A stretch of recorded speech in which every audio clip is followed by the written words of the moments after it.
Welcome back to our tutorial on machine learning and natural language processing.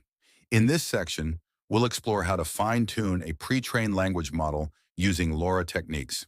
We'll start by downloading the required files, including tokenizers and configuration files in JSON format.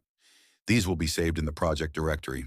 Next, we'll run a Python script that demonstrates how to load and use the model for text generation tasks. An error occurs on the first attempt.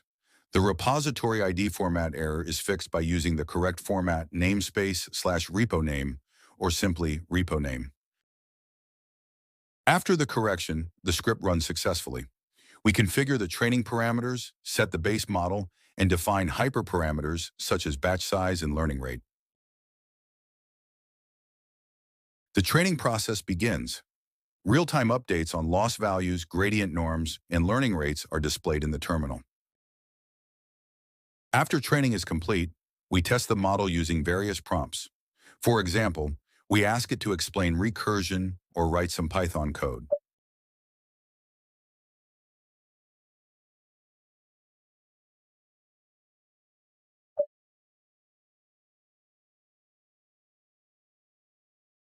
During the process, some errors in the data output occur.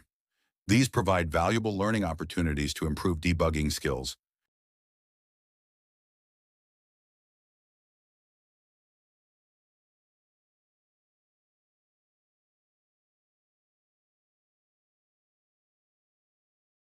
Finally, we successfully fine-tuned a pre-trained language model and demonstrated its performance.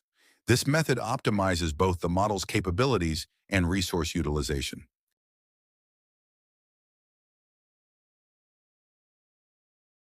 Let's try another run with a new data file called data2.json.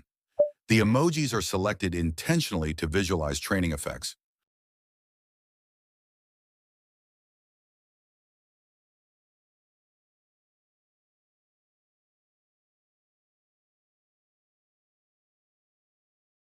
Thanks for watching. For more information, visit my GitHub repository link. See you next time.